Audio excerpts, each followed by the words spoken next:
All right. So, as you know, next week, about 1 week from today, this is Monday, the 5th, but next Tuesday is going to be the midterm. The midterm will be open, and I want to try and focus people's studying. There's going to be about 40 questions on the test. It's going to be true or false. I know we've covered a lot of material, so I'm trying to narrow it down to make it a bit easier for you all, and also kind of highlight what the important bits are. You know, there's some chaff in the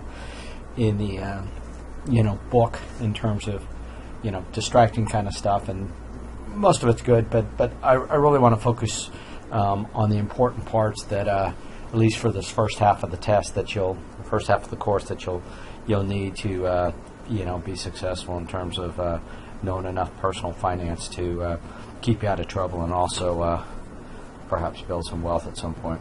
So anyway, I'm going to kind of cover the topics related to the test questions, and again, if you know the material, you'll do well on the test. But so there's just certain concepts we're going to cover over, and the nature of the test is, especially the Blackboard version of it, is going to randomize the questions, so it's not going to come in an apparent order.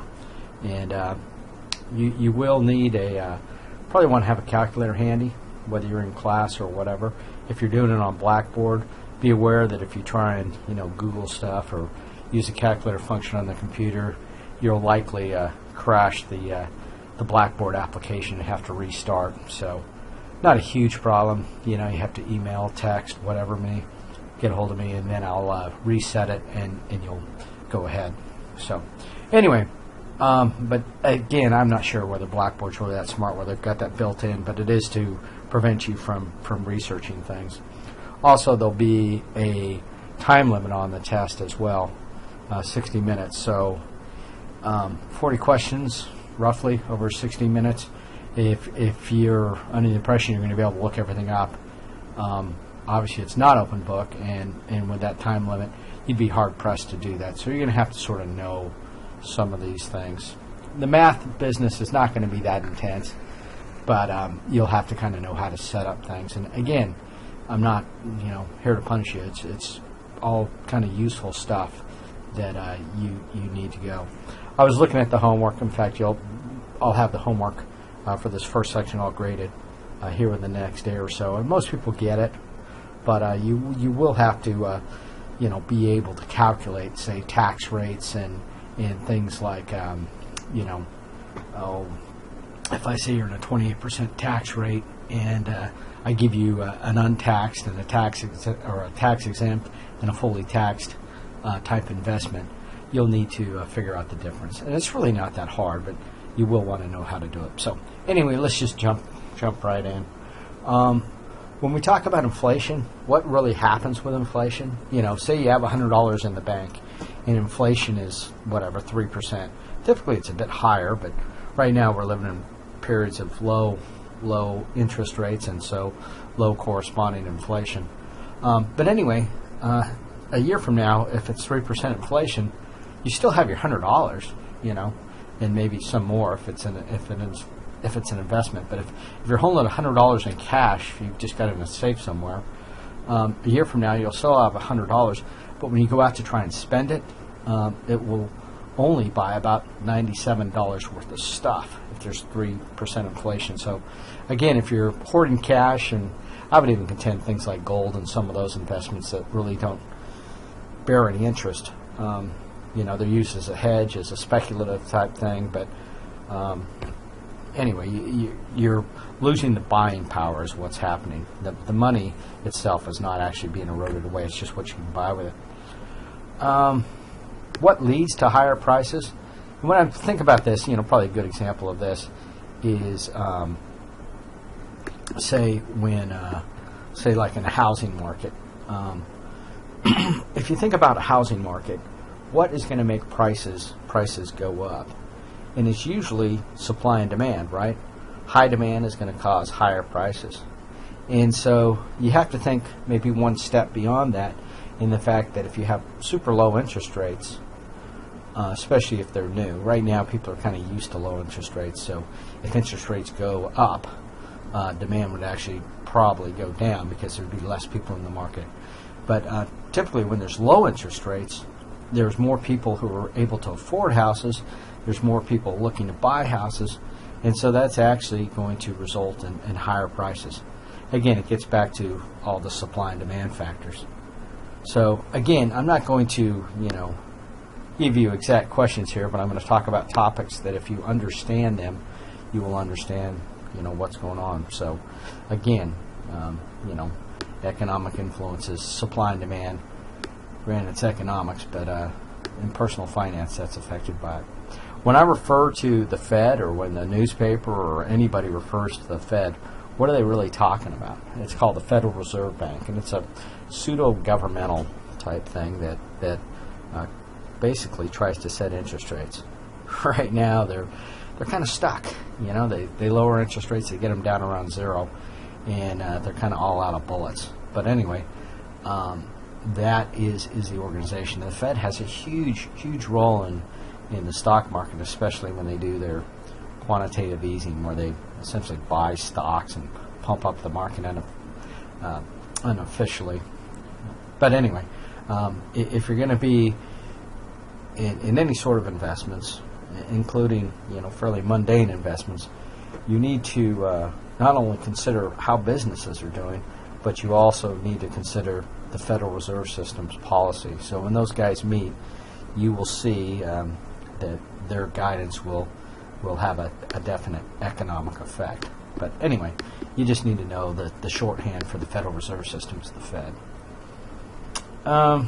When we talk about investments, like say a checking account or stocks or something like that, those are quite liquid. A checking account, you can pull that money out of there right now, so that's quite liquid.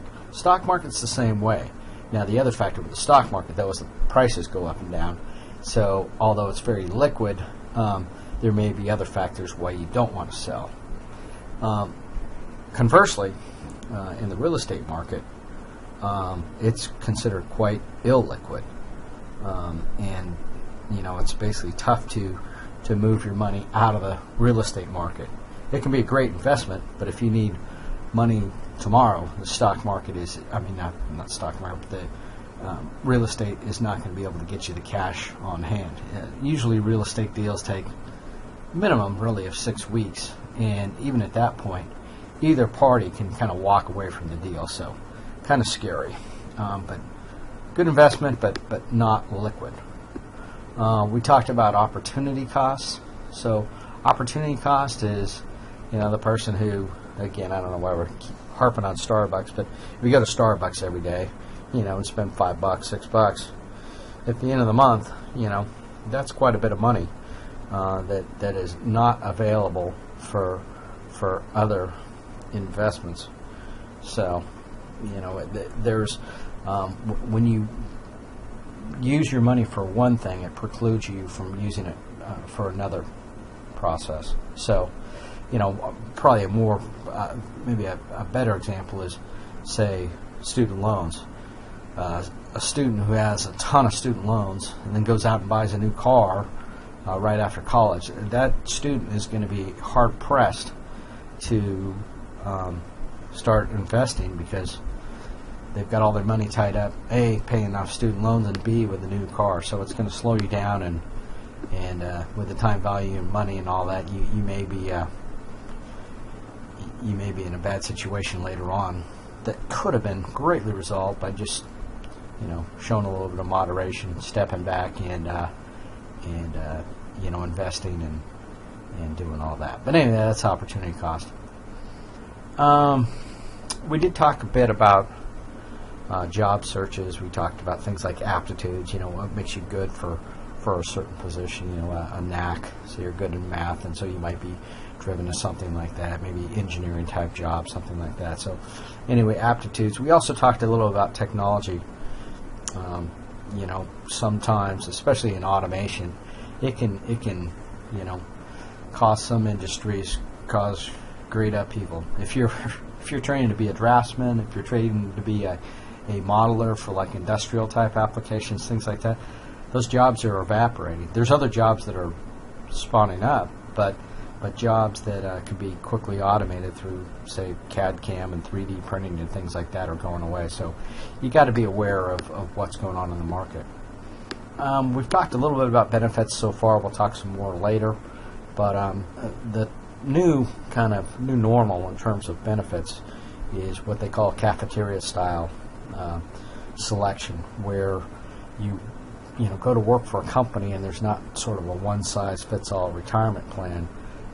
Instead, the employees have the opportunity to select whatever health care coverage maybe fits them best, whatever pension plan, whatever, not even pension plan, more of a 401k, and they get to choose the investments and dental plans and all the way down the line. And so they call that a cafeteria style plan because you make the selections yourself. We talked a bit about taxes. We talked about tax exempt type benefits and tax deferred benefits. Again, tax deferred benefits, as opposed to a taxable benefit, tax deferred is always better, or in most cases, but it's certainly not tax exempt. If you get something that's tax exempt, that means it's free of taxes. Tax deferred just means that it's going to be taxed at some time later, and then just a normal taxable benefit is taxed obviously at the end of the year, and it'll be taken out of your salary right now in terms of withholding. Other things.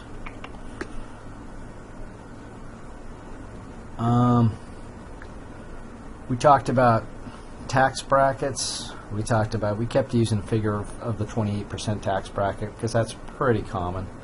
But be expected to know how to figure out the value. Say if you're an employee and you're given say $1,000 tax exempt benefit, what is that worth to you in terms of dollars? Obviously, it's worth somewhat more. If say a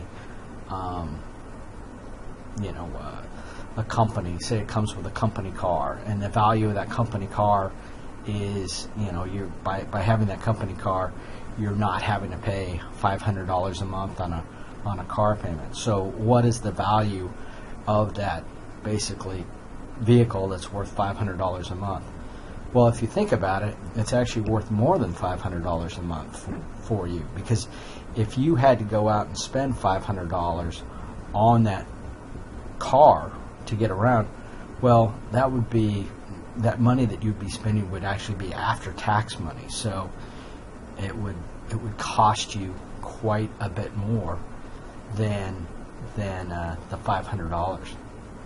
And so what you want to do is you want to calculate just the way we calculated interest rates.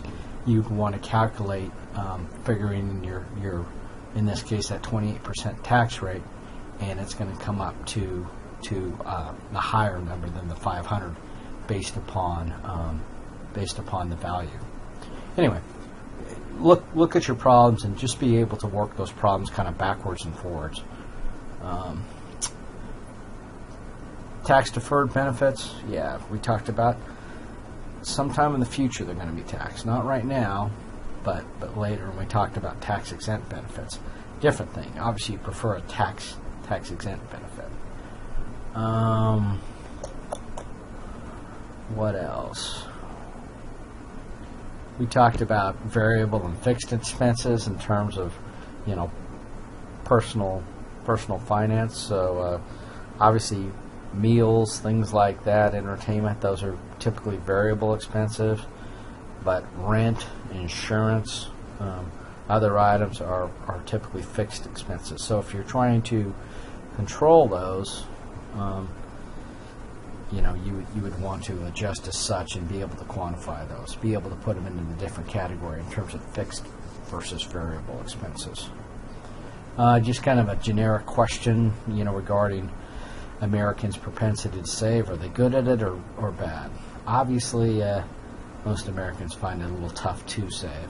Sometimes that's just driven by economics, but even people who do tend to make enough money often tend to expand their wants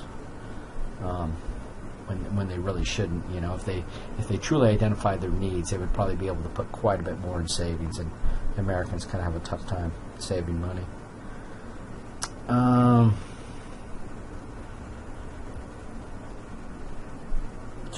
We talked about tax in terms of percentage on taxes. Remember, there's, let's say if you're making $100,000 and you're paying $20,000 in taxes. Well, that would be a 20% average tax rate.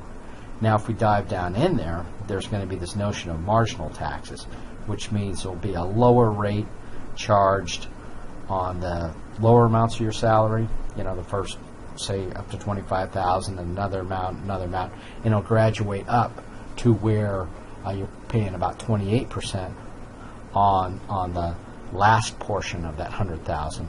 But you can do a calculation to figure out what your average tax rate is. But again, remember the IRS uses marginal tax rates. So two different things. Average tax rate is the rate over the entire amount of your salary, and the marginal tax rate is just an amount that's paid on that incremental difference as your income goes up.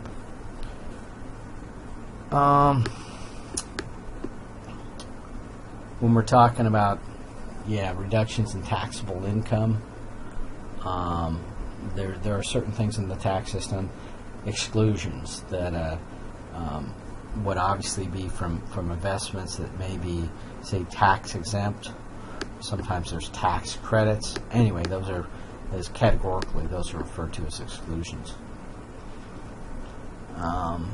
We did a little bit of work on taxes, and for most of you, you're going to get to a point pretty quickly in your income, earning career where you're going to be able to itemize deductions rather than take the standard deduction.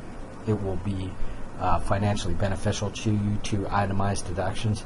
And what you do when you itemize deductions, you itemize all these things like, say, moving expenses, unreimbursed employee expenses, things like that. And then you reduce those from your adjusted gross income to come up with the amount that you're actually going to have to pay taxes on. But anyway, know what itemized deductions are. So when we talk about tax deductions, if somebody says you have a tax, something is tax deductible, or let's say it's some program like, say, solar or something like that, and there's actually a tax credit offer. Tax credit is a big deal. Tax credit means that it's actually deducted from your taxes and the whole amount. A $200 tax credit will result in $200 less having to be paid in taxes. A $200 tax deduction will be a much smaller amount. It's just going to be that incremental part of your marginal tax rate. So when we talk about capital gains are when you sell, say, some property, when you sell some stock, and let's say you bought some stock for $10 a share, you sell it for $20 a share, you had a capital gain of $10 per share. You made $10 on every stock. If you sell a house, you buy a house for $200,000, you sell for $300,000, you have a capital gain of $100,000. So anyway, it's the profits from investment sale. Higher returns on savings, or there's a number of factors that will get you a higher return, but typically, like in certificates of deposit, they're tied to you giving up some liquidity. For example, in checking accounts, they usually don't pay much in the way of interest rate because they're very liquid. If you're willing to lock up that money for, say, 5 years in a certificate of deposit or something like that, they will give you a better interest rate, but you will lose liquidity in that. The same notion of these checking accounts that claim that they are free checking accounts, but they require you to have a minimum deposit. Keep in mind that there's an opportunity cost associated with that. Say if it's $1,000 minimum balance, or $250 or $500, whatever, that money that's in that checking account typically isn't bearing interest. So it's not necessarily a free checking account. there's a slight amount that you're losing in interest since you don't have access to that money.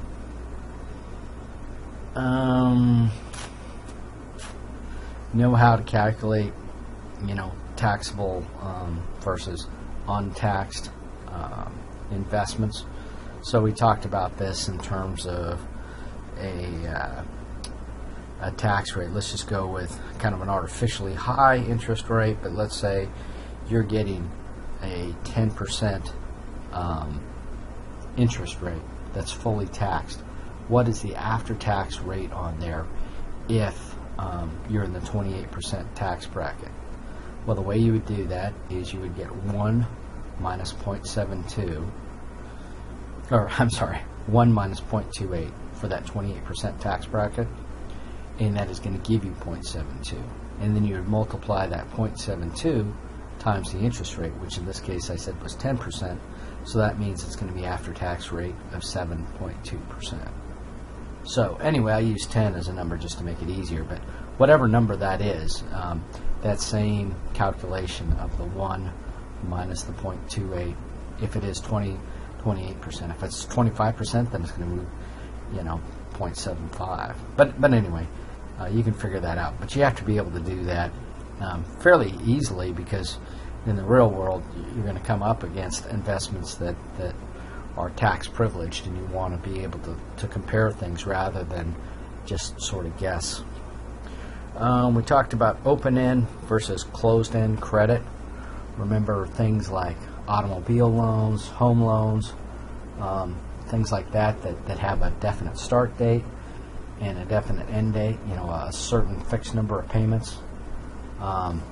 That's an example of closed-end credit.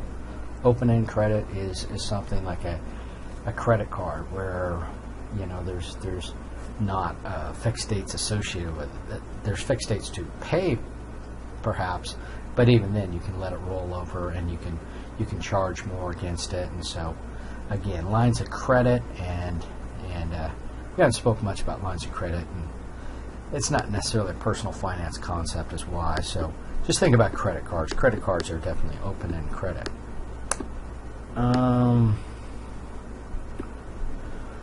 Remember about debit cards, there's a couple things. I used to use debit cards almost exclusively, and I've kind of gotten away from it. One reason is the lack of there is some fraud protection, but it's not specified in the law. You have to look at the lenders or the issuers, the bank's fraud statutes, or not even statutes, just their agreement to see what their policies are, as opposed to credit cards where it's spelled out in the law, in statute. Also, the fact is that a debit card, it's just like writing a check. So it will come out of your checking account automatically, and therefore, issuing or using a debit card when you don't have enough money in your account is just like bouncing a check, no different. So fairly expensive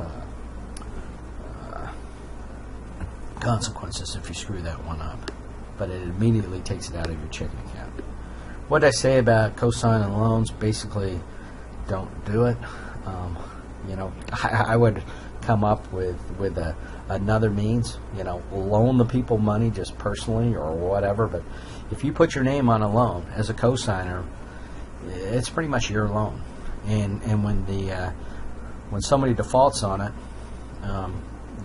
they're going to come after the person that is the most likely to pay off. So they're going to come after the person with assets, and you as the cosigner were probably that person. So not a whole lot of reasons to get involved in that.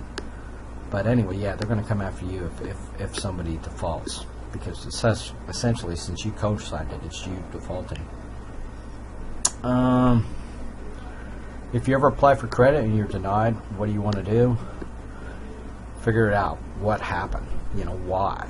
And so, maybe you simply don't have enough credit. But anyway, the law claims that the law states that you can request your credit file from the Consumer Bureau, so Experian, Transamerica, anyway, one of those three. So as soon as you get a denial letter or whatever notification, make sure you request your current credit on your account, at least what the credit bureau is holding on you, to find out why they denied it. And it may be some sort of, it may be the first indication that there's something funny, some sort of identity theft going on, because they will deny if you just recently opened up a bunch of credit, and if you did not, it's a good time to know about it. When we talk about loans, we have such things as unsecured loans, like signature loans. Usually interest rate is quite high on them.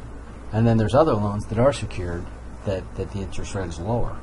And, because there's some sort of collateral. There's something that the bank can seize if you default on the loan.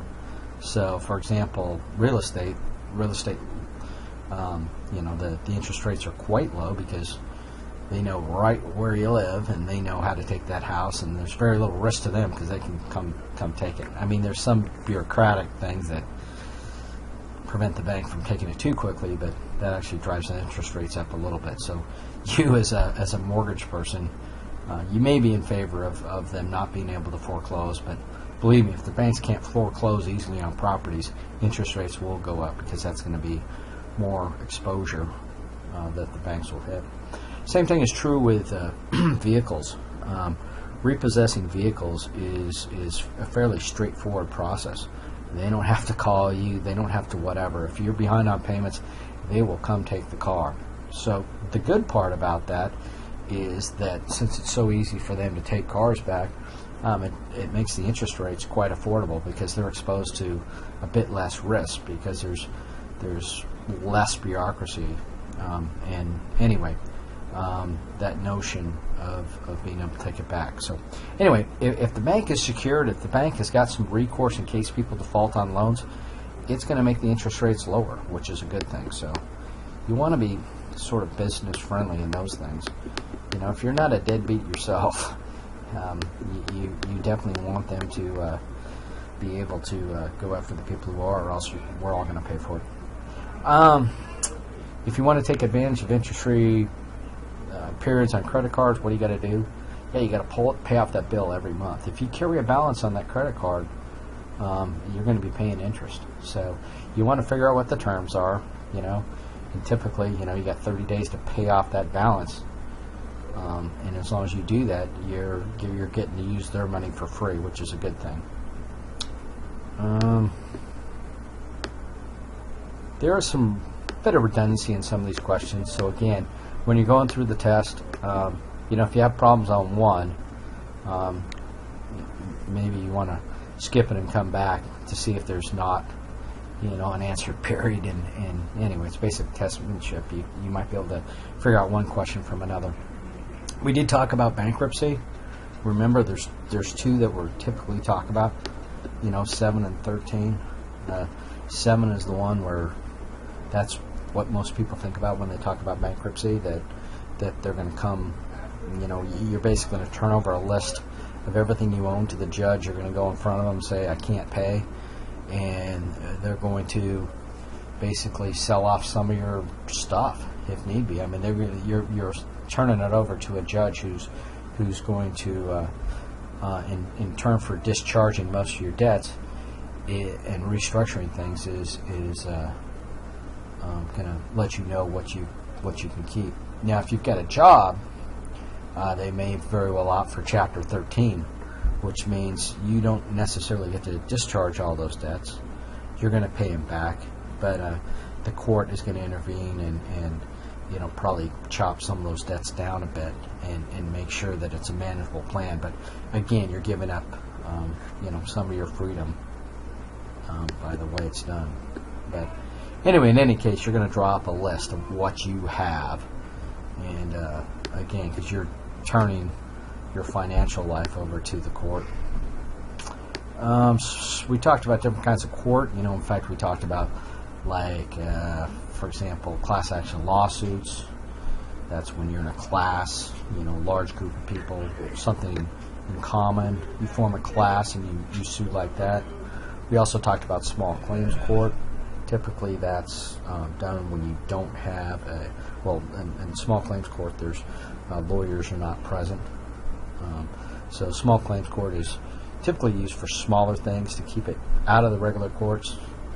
But as I said, there's a danger with that in Alaska where people can opt to drag you into the higher court. So be careful opting for small claims court. Service contracts. Like we said, there's not too many people who are big fans of them because a lot of times they're quite expensive and have many exclusions. Anyway, it depends what the item is, but in most cases, you're probably better off at least not getting the service contract from the place where you bought it. Maybe a third-party one, say on a cell phone. Some of these people that are sprung up, Protect My Bubble or Square or somebody like that. But usually the ones that you get at the point of purchase are, again, the book even goes to generalize and just say they're typically a bad deal because they're expensive. We talked about mediation and arbitration.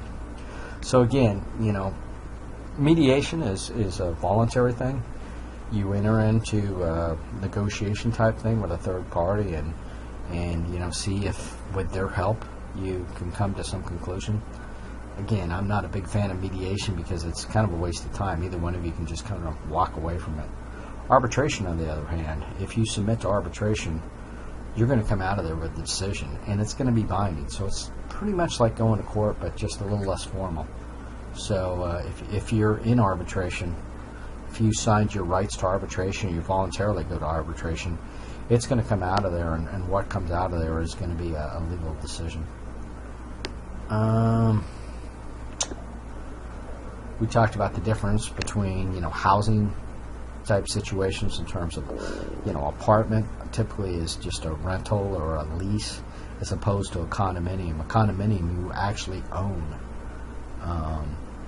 the unit. You don't own the grounds. You don't even own the porch or any of that kind of stuff. All you own is from the paint inwards. So everything inside of that apartment is yours from the paint inside. But the building itself, the roof, the parking lot, not yours. But that's a condominium. We'll talk a little bit about housing type stuff on Thursday. But anyway, there's a concept in housing when you're making a financial deal, or it can be used in other situations. But in housing, it's very typical when you're buying a home. You put down earnest money.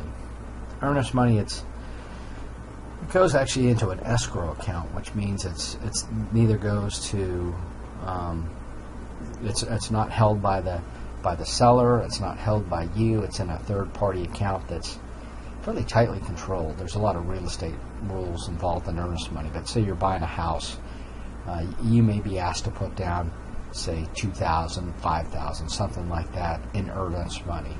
And it's just kind of a concept that, talk is cheap, and you actually put down some cash. It goes into an account, and it's held there in earnest money. If the deal falls apart, you get your earnest money back. If you really are, it's very, very rare where somebody doesn't get their earnest money back. But if you are just basically not smart about how you exit the deal,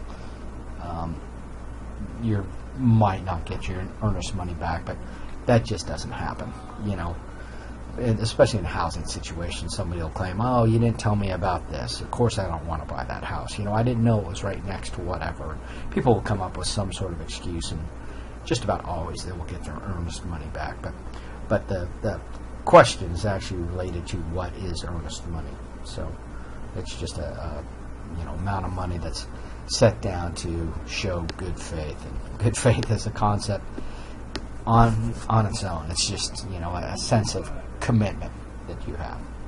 Anyway, I'll be back up with another lecture on Thursday, so I'll try and have that for the other folks. It'll be out by Friday. But any other questions on the test? I don't think you're going to have too many problems. Like I said, it's going to start. It's going to be open for the distance guys next Tuesday, and immediately following the in-class test, which will also occur on Tuesday. And a 1 hour time limit, and the rest will be explained in the lecture. All right. See you then.